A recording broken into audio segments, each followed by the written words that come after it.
Tópico 1, então, vigilância. O autor volta às exortações feitas nos capítulos 2 e 6. Não há dúvida de que ele acreditava que um cristão genuíno pode decair da graça, senão não teria sentido algum seu duro tom exortativo. Primeiramente, ele aconselha o crente a se firmar na fé.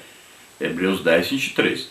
O autor já havia usado a palavra reter 2 outras vezes, como está em Hebreus 3, 6 e 14. Essa palavra é usada em Lucas 8, 15, para os que retêm a palavra a fim de não se desviarem dela. Esse apego era justificado segundo a pergunta retórica do autor. Quanto maior castigo cuidais vós, será julgado merecedor aquele que pisar o Filho de Deus e tiver por profano o sangue da aliança com que foi santificado e fizer agravo ao Espírito da graça. Hebreus 10, 29. Há um preço alto quando nos falta vigilância. Então aqui há uma certeza para nós de que é possível e bem possível que o crente, depois de salvo, caia da sua salvação, perca sua salvação. O autor já havia falado da apostasia e agora ele volta a falar do perigo daquele que já experimentou, já aceitou Jesus, já experimentou o novo nascimento, foi transformado, já conhece muita coisa da palavra de Deus, já recebeu o Espírito Santo, talvez até já recebeu o batismo do Espírito Santo. E ele fala então que há um grande perigo dessa pessoa cair. E se a pessoa deixar o Evangelho, depois não tem mais jeito para ele, não existe mais solução. Então cuidado, que não é apenas cometer um pecado, mas é voltar a uma religião que não tem Jesus Cristo. É o perigo que existe. Então, por exemplo, alguém católico, apostólico, romano, adora imagens, coloca Maria como intercessora, aí aceita Jesus como Senhor e Salvador, conhece a verdade, é liberto, começa uma vida cristã. Depois ele volta a essa idolatria e coloca outro mediador no lugar de Jesus. Então esse nunca mais voltará à salvação. Tem um perigo real para o crente.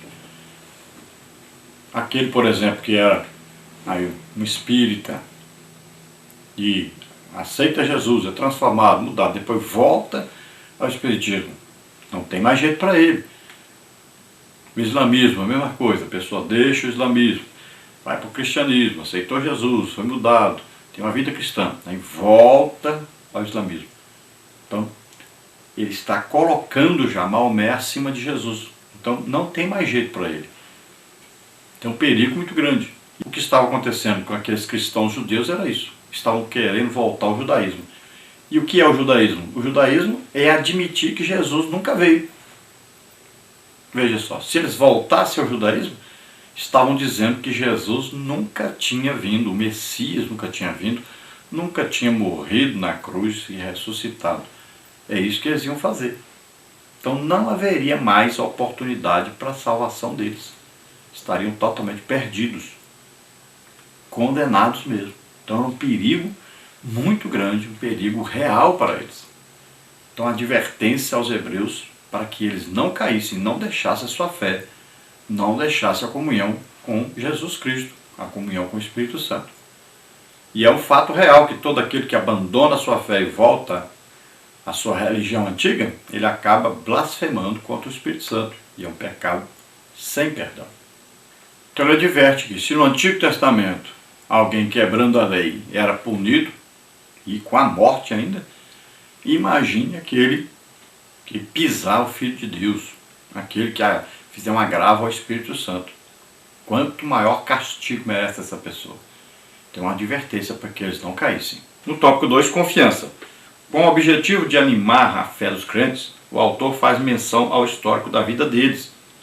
Eles haviam experimentado sofrimento, abandono e até mesmo a expoliação.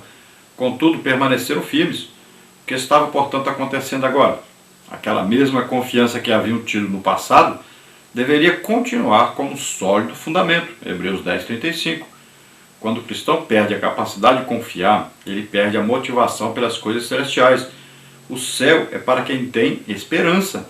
Então aqueles cristãos judeus estavam perdendo a confiança em Deus. Olha, Eles já tinham passado por perseguições, já tinham até perdido, às vezes, casas, terras, por causa do Evangelho, por causa da perseguição que haviam passado. E já tinham muitos deles até apanhado por causa do Evangelho, passaram por tantas coisas e agora estavam pensando em deixar o cristianismo. Então o autor aos Hebreus está falando com eles sobre isso. Já passaram por tanta coisa, já tiveram tanto sofrimento, chegaram até aqui. Como é que você vai recuar? Como é que você vai perder tudo o que já fez? Existe um galardão no céu preparado para aqueles que sofreram por causa do Evangelho, ganharam almas, fizeram a obra de Deus. Existe um galardão preparado.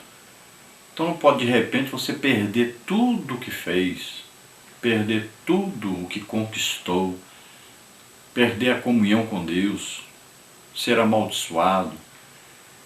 Então o autor aos Hebreus está animando-os e dizendo: olha, o pior já passou. Vocês já conseguiram passar por isso, já têm experiência. Agora, quando vierem as dificuldades, vocês conseguem passar por elas. Já sabem quem vão pedir socorro, em quem vão confiar, e Ele vai ajudar. Então existe uma exortação a confiarem em Deus, sabendo que seriam colocados o quê? Na presença de Deus um dia. Estariam para sempre com o Senhor. Valia a pena servir a Deus, valia a pena sofrer por esse Deus, valia a pena ser crente. Continua valendo para todos nós. Então mais um pouquinho de tempo e nós estaremos lá, porque Jesus prometeu e Ele está voltando para nos buscar. Confie nisso, acredite nisso.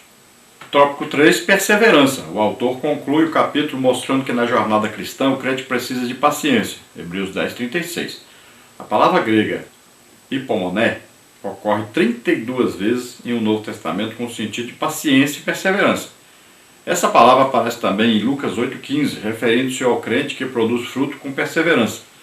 O discipulado cristão, bem como a produção de frutos, demanda tempo e para alcançar as promessas de Deus é preciso perseverar até o fim. Então a perseverança tem a ver com a esperança aqui, com acreditar, com continuar lutando. Então é a paciência unida à perseverança aqui. São os cristãos ajudando uns aos outros, amando uns aos outros e ajudando uns aos outros a continuar a jornada. Então um vai ajudando o outro. Quando vê que o outro está fraquejando, ele ajuda, vai incentivando, vai ensinando, vai exortando, vai ajudando. Todos juntos vão caminhando, vão crescendo, vão se aproximando mais de Deus. Cada dia vão ficar mais íntimos de Deus, mais fortalecidos na sua fé. Então é preciso essa caminhada juntos, é preciso essa caminhada de ajuda. Então o cristão precisa ver o que o outro está necessitando, precisando para melhorar a sua vida cristã, para crescer na sua fé. Então precisamos perceber isso e vamos ajudando as pessoas a crescerem, a melhorarem. Vamos estimulando a sua caminhada cristã. Então é numa congregação, numa igreja que isso funciona, nessa união, nessa reunião entre os crentes. Sabendo que a Bíblia diz aquele que perseverar até o fim, então será salvo, né? Aquele que permanecer, lutando, vencendo o pecado, este será salvo. A conclusão diz: chegamos ao final de mais uma lição. Observamos que o autor, neste capítulo, praticamente exauriu o assunto em torno do sacerdócio de Cristo. A comparação detalhada que ele fez entre os dois pactos, a antiga e a nova aliança, serviu para mostrar a superioridade dessa última. Cristo tornou possível que a antiga aliança era apenas uma promessa. Todavia, o cristão não deve se acomodar nem tampouco negligenciar a nova aliança, abusando do poder da graça de Deus. Em vez disso, ele deve demonstrar vigilância e perseverança no caminhar com Cristo. Então vimos aí que o autor da Epístola aos Hebreus ele conclui o assunto agora da superioridade da nova aliança sobre a antiga aliança, do sacerdócio de Jesus em relação ao sacerdócio de Arão, superioridade de Jesus em relação aos profetas, a Moisés, a Josué. Fala sobre a apostasia novamente, falando sobre a possibilidade do crente cair. Fala aí, exortando o crente a tomar cuidado, a perseverar, continuar na sua fé, na sua caminhada, na sua jornada cristã.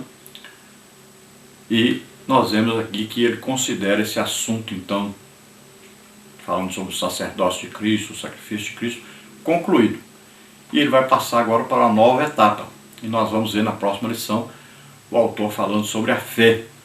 E vai demonstrar isso falando daqueles que tiveram fé no Antigo Testamento e não alcançaram as promessas de Deus, viram essas promessas de longe, acreditaram nelas, foram justificados pela fé em Deus, foram salvos porque acreditaram nas promessas de Deus, mas não viram a promessa realizada